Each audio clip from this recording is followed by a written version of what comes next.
dengan materi induksi elektromagnetik. Nah, apa sih itu induksi elektromagnetik? Yuk langsung saja simak penjelasannya berikut ini. Nah oke sobat fisika, apa sih itu induksi elektromagnetik? Ya, induksi elektromagnetik itu adalah arus listrik yang ditimbulkan oleh perubahan medan magnet atau flux magnet. Jadi induksi elektromagnetik itu berbeda ya dengan induksi magnet. Kalau pada pembahasan materi sebelumnya kita pernah membahas mengenai induksi magnet.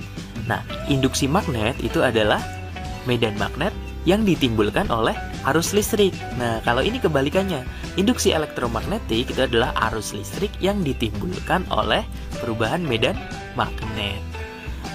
Nah, sahabat fisika, pada materi ini kita akan mempelajari ada flux magnet, kemudian ada hukum Faraday, ada hukum Lenz, dan penerapan induksi elektromagnetik. Nah, yuk langsung saja ke pembahasan yang pertama, yaitu berkaitan dengan flux magnet. Apa sih itu flux magnet? Nah, flux magnet itu merupakan banyaknya garis-garis medan magnet yang menembus suatu luasan. Nah, misalnya ini nih. Nah, ini misalnya ada sebuah magnet. Nah, di sini kan ada garis-garis medan magnet yang arahnya dari kutub utara menuju ke kutub selatan. Nah, misalnya ini di depan magnet ini kita taruh sebuah kumparan. Maka akan ada garis-garis medan magnet yang menembus kumparan ini. Nah, banyaknya garis-garis medan magnet yang menembus luasan ini, itu yang disebut dengan istilah flux magnet. Nah, sekarang apabila garis-garis medan magnetnya, itu dia membentuk sudut terhadap garis normal bidang. Nah, maka besarnya flux magnet itu secara matematis itu dapat dirumuskan V itu sama dengan B dikali A dikali cos theta, di mana V itu merupakan flux magnet satuannya dalam Weber, B itu merupakan medan magnet satuannya dalam Tesla, A merupakan luas permukaan, dan theta itu merupakan sudut yang dibentuk medan magnet dengan garis normal bidang. Nah, jika tetanya itu nilainya sama dengan 0 derajat atau medan magnetnya itu tegak lurus bidang, maka persamaan fluxnya dapat dirumuskan V sama dengan B dikali A. Jadi nilai cos tetanya itu sama dengan 1. Ingat, cos 0 kan sama dengan 1. Jadi BA dikali 1 nilainya sama dengan BA, ya kan? Gitu. Oke, next. Berikutnya kita akan membahas mengenai hukum Faraday. Percobaan Faraday itu menjelaskan bahwa menggerakkan magnet keluar masuk kumparan itu dapat menyebabkan penyimpangan pada jarum galvanometer. Di Faraday itu dia melakukan percobaan gini. Dia punya sebuah kumparan atau lilitan seperti ini, kemudian dia hubungkan ke sebuah galvanometer, di mana galvanometer itu adalah suatu alat yang digunakan untuk mengukur adanya arus listrik. Nah, di mana si Faraday itu melakukan percobaannya dengan menggerakkan magnet keluar masuk ke kumparan ini. Ternyata ketika magnet digerak-gerakan keluar masuk kumparan, ternyata terjadi simpangan pada jarum galvanometer. Nah, artinya ketika jarum galvanometernya itu dia menyimpang, oh berarti di situ ada arus listrik yang mengalir melalui kumparan ini. Nah, tapi kalau misalnya magnetnya dia cuma didiamkan saja, nah, maka jarumnya dia tidak akan terjadi simpangan atau tetap diam. Artinya kalau magnetnya tidak digerakkan, itu berarti tidak ada arus listrik. Nah, arus listrik yang timbul akibat adanya magnet ini itu disebut dengan istilah arus induksi. Nah, arus itu dapat mengalirkan kalau ada tegangan, ya kan?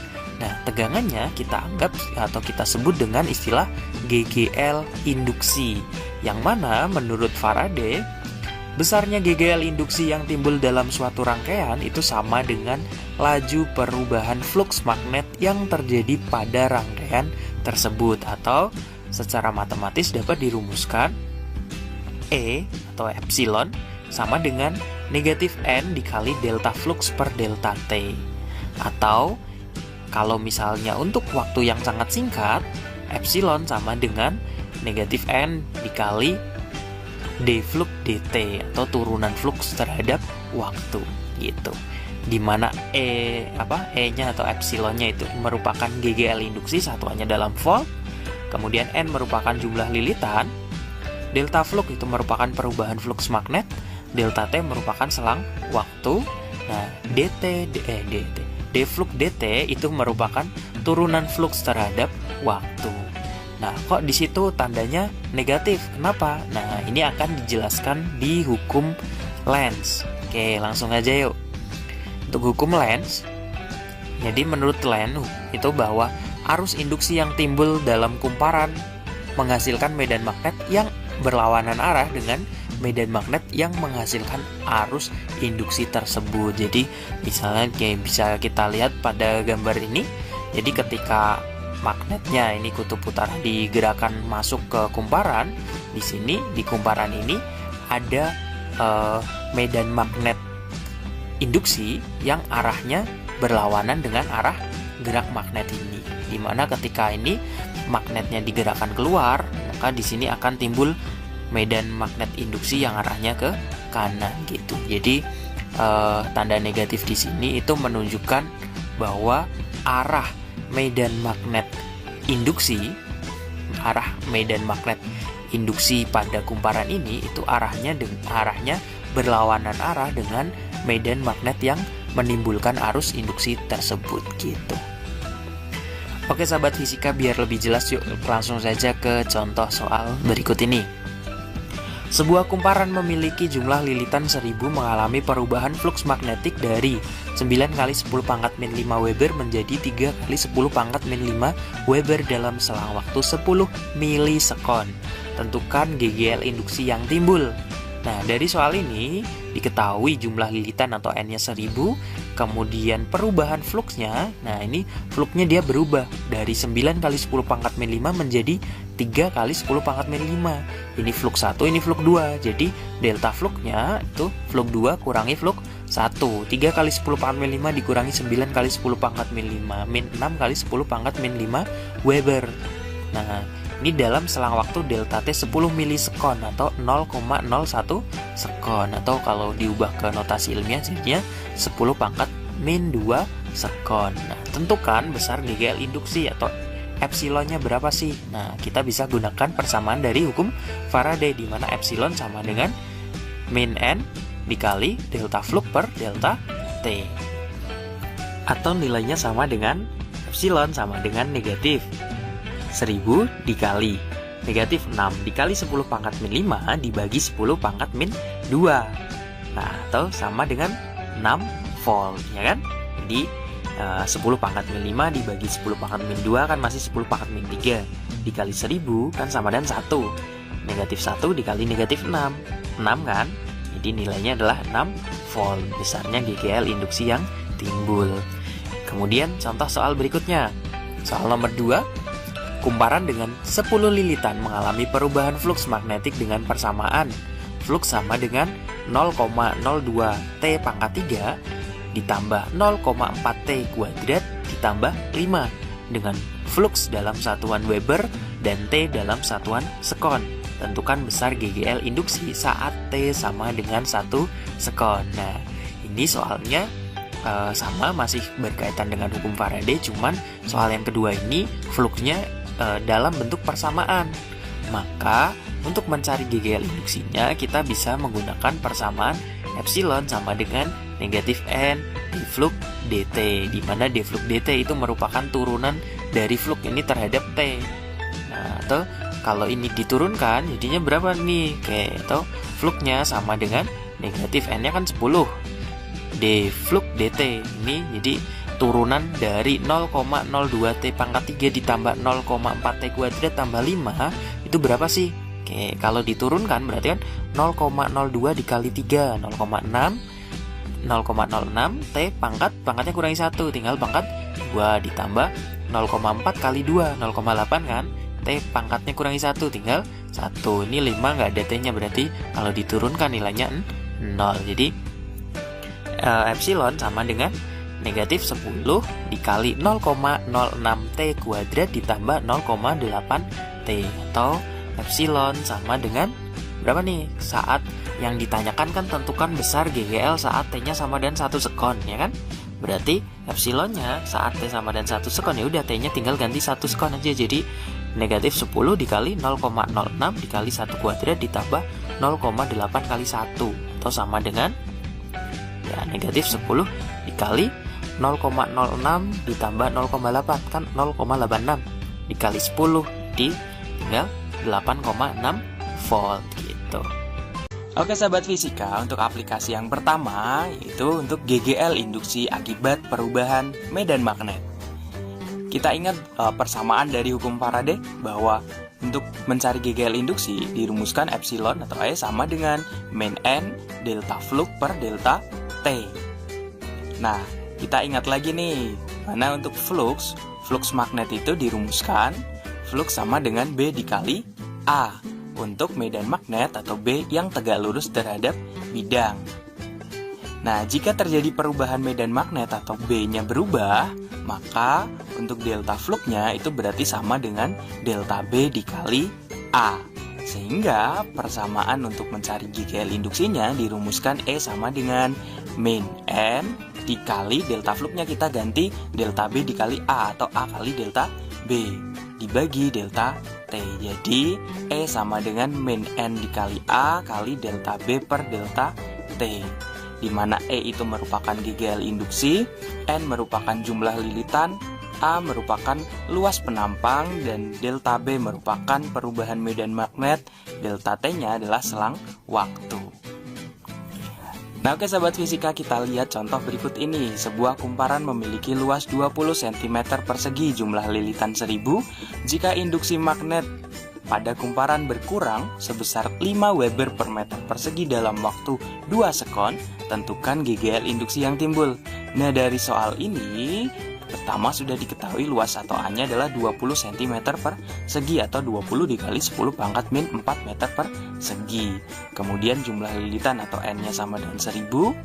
Dan jika induksi magnet pada kumparan berkurang sebesar 5 Weber per meter persegi atau perubahan perubahan induksi magnetnya atau delta B-nya adalah min 5 Weber per meter persegi dalam selang waktu delta T-nya 2 sekon, tentukan besarnya GGL induksi atau E-nya sama dengan berapa sih? Oke, nah ingat tadi kalau terjadi perubahan induksi magnet atau medan magnet, maka E sama dengan min N dikali A dikali delta B per delta T. Jadi nilainya sama dengan berapa nih? Oke, kita masukkan nilainya, jadi E sama dengan min 1000 dikali 20 dikali 10 pangkat min 4 dikali delta B-nya min 5 per selang waktunya 2. Nah 20-nya boleh nih kita bagi sama 2, kan tinggal 10 ya kan? 10. Nah ini 10 dikali 1000 kan 10.000 atau 10 pangkat 4 dikali 10 pangkat min 4 kan 1. Nah min 1 dikali min 5 berarti hasilnya iya 5 volt. Jadi besar GGL induksinya adalah sebesar 5 volt. Oke sahabat fisika, kita lanjut ke yang berikutnya untuk aplikasi dari hukum Faraday, yaitu untuk GGL induksi akibat perubahan luas. Nah, misalkan di sini ada sebuah kawat yang panjangnya adalah L, dia berada di sekitar medan magnet seperti ini, kemudian dia digerakkan atau digeser dengan kecepatan V, sehingga di sini dia mengalami pergeseran sebesar delta S. Nah, mula-mula ketika kawatnya berada di sini, banyaknya medan magnet yang menembus bidang ini kan sejumlah ini. Ada berapa nih? 1, 2, 3, 4, 5, 6, 7, 8. Ada 8 garis medan magnet yang menembus luasan ini. Ketika kawat ini dia digeser sampai berpindah ke posisi yang kedua ini, maka di sini luasnya jadi lebih besar, sehingga garis-garis medan magnet yang menembus luasannya akan semakin banyak, atau di situ terjadi perubahan flux magnet. Nah, untuk GGL induksi akibat perubahan luas, maka untuk mencari besar GGL induksinya itu dirumuskan E sama dengan B dikali L dikali V. Lah, kok bisa? Nah, kita ingat lagi nih, E itu kan atau GGL induksi itu kan sebanding dengan perubahan flux, ya kan? Perubahan flux tiap waktu, atau E sama dengan delta flux per delta T. Nah, kita ingat bahwa flux itu kan sama dengan B dikali A. Nah, apabila terjadi perubahan luas, maka jelas akan terjadi perubahan flux. Atau berarti delta flux itu sama dengan B dikali delta A. Sehingga untuk mencari GGL induksinya itu dirumuskan E sama dengan B dikali delta A per delta T. Nah, di sini kalau kita lihat perubahan luasnya ketika sebelum digeser kan kawatnya di sini. Nah, dia digeser sejauh delta S. Berarti di sini ada perubahan luas sebesar segini. Atau perubahan luasnya ini kan bentuknya persegi panjang ya kan. Luasnya berarti kan L dikali delta S ya kan. Atau delta A-nya berarti sama dengan L dikali delta S. Sehingga E sama dengan B dikali L dikali delta S per delta T. Nah, kita ingat bahwa delta S per delta T itu kan sama aja dengan kecepatan, ya enggak? S per T itu kan kecepatan, sehingga E sama dengan B dikali L kali V, sama kan? Nah, oke, di mana E-nya itu merupakan GGL induksi, B merupakan medan magnet atau induksi magnet, kemudian L merupakan panjang kawat, dan V itu merupakan kecepatan gerak kawat, satuannya dalam meter per sekon. Nah, yang perlu sahabat ingat pada kasus soal seperti ini nih, kalau misalnya ketemu soal gambar seperti ini, nah harus diingat bahwa nanti untuk mencari atau menentukan arah dari gaya loren pada kawat, itu arahnya dia selalu berlawanan dengan arah gerak kawat. Misalnya ini, kawatnya kan dia digerakkan ke kanan atau V-nya ke kanan, berarti nanti arah gaya lorennya dia ke kiri gitu. Nah, ke sahabat fisika, yuk kita lihat contoh soal berikut ini. Kawat PQ panjangnya 50 cm digerakkan tegak lurus sepanjang kawat AB memotong medan magnetik serba sama 0,02 Tesla seperti pada gambar. Nah, tentukan besar GGL induksi, kuat arus yang mengalir pada kawat PQ, dan arah kuat arus pada kawat PQ.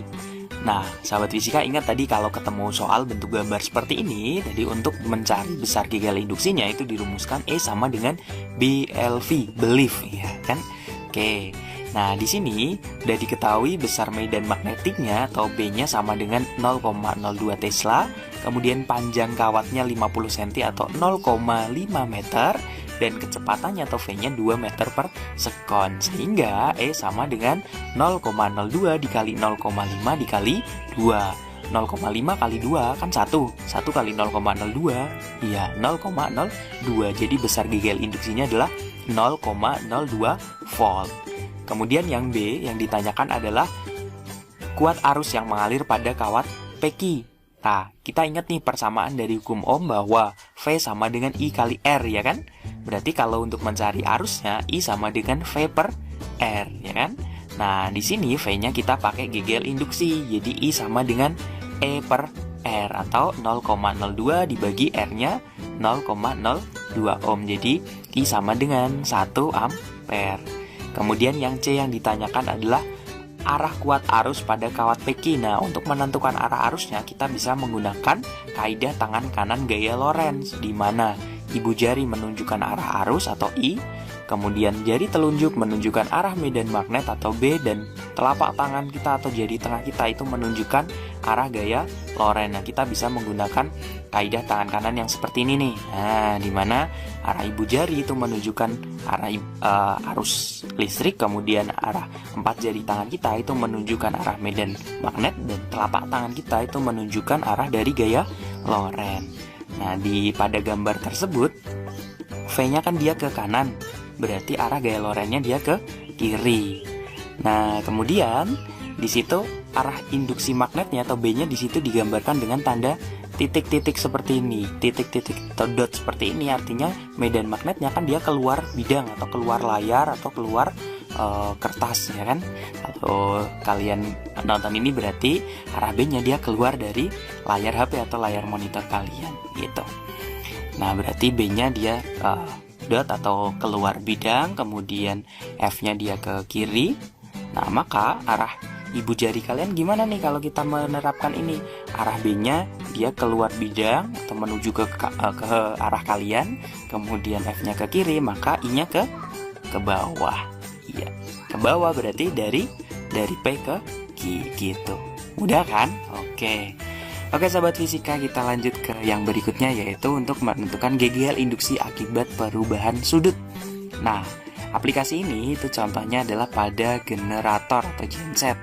Dimana pada generator itu ada dua buah magnet, ini kutub utara, ini kutub selatan. Kemudian antara dua magnet ini ada kumparan yang selalu berputar.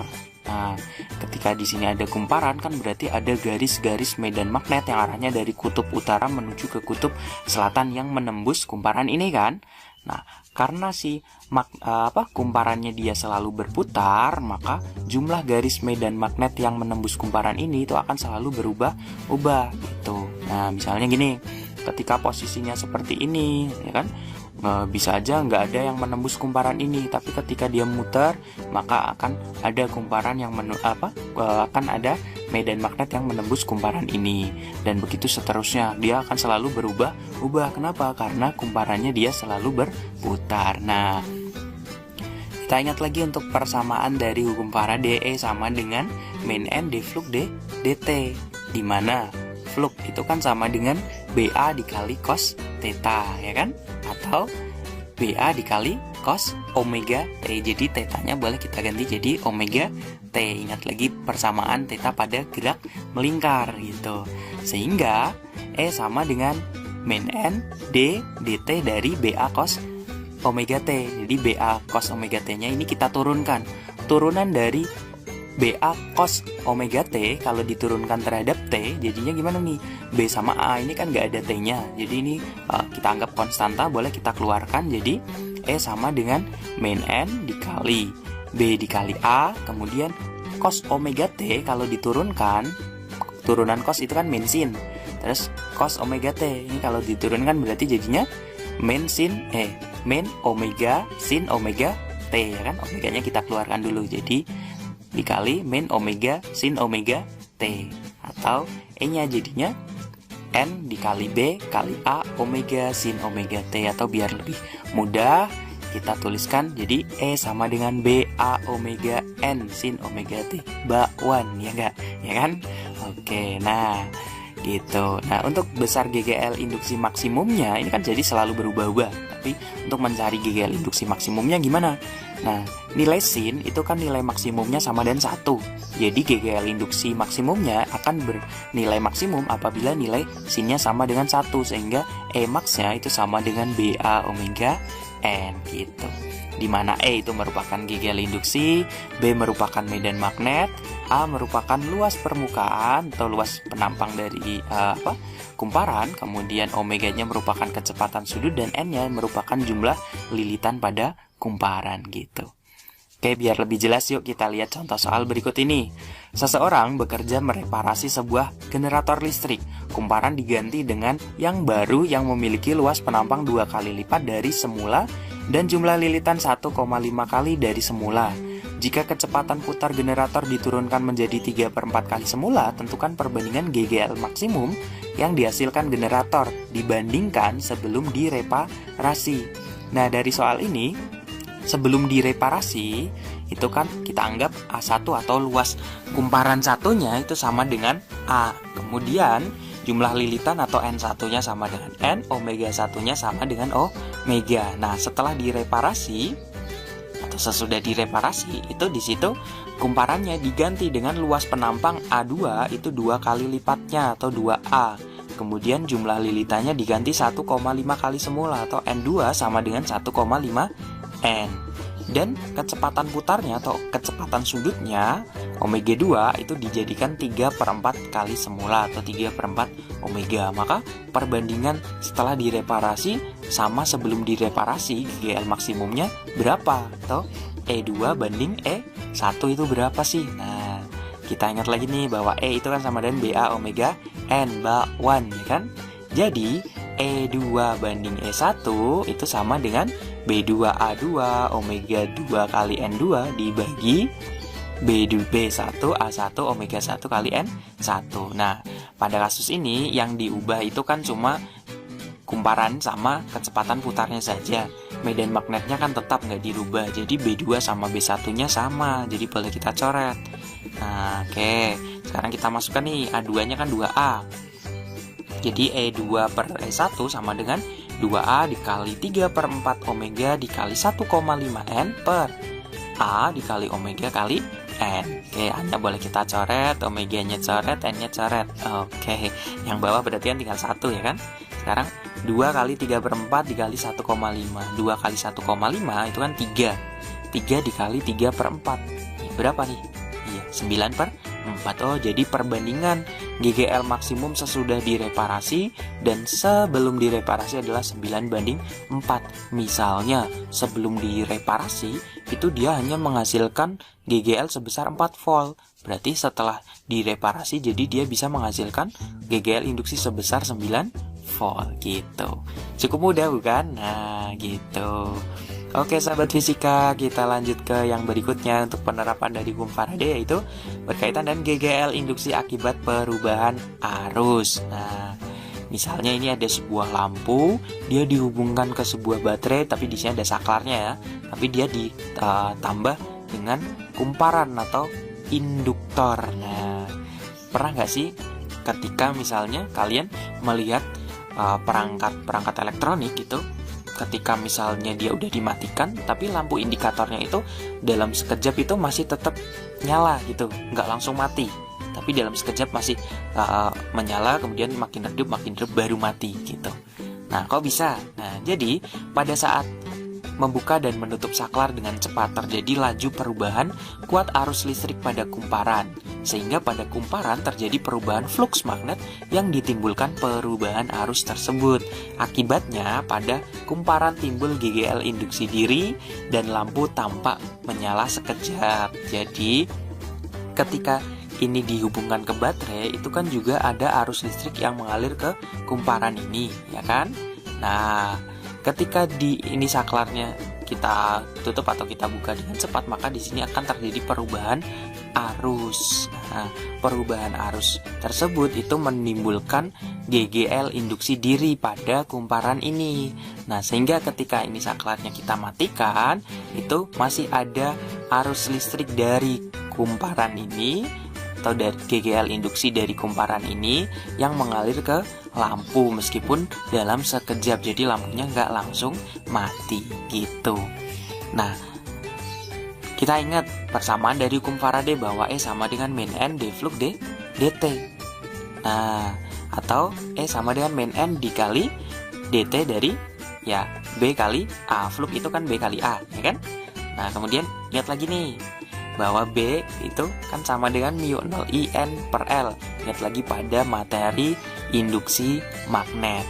Nah, induksi magnet pada kawat itu dirumuskan B sama dengan mu 0 IN per L. Atau kalau kita masukkan ke sini berarti E sama dengan min N dikali mu 0 kali A kali N per L dikali, karena di sini yang terjadi perubahan arus, maka kita kali DI dt.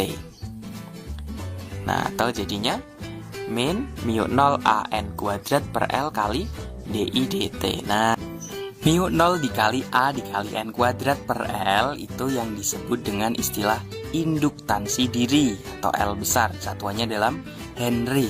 Nah, jadi E sama dengan min L dikali DI dt, atau E sama dengan min L dikali delta I per delta T, di mana E itu merupakan GGL induksi, L-nya induktansi diri, I itu merupakan kuat arus, dan delta T-nya adalah selang waktunya. Biar lebih jelas, yuk kita lihat contoh soal berikut ini.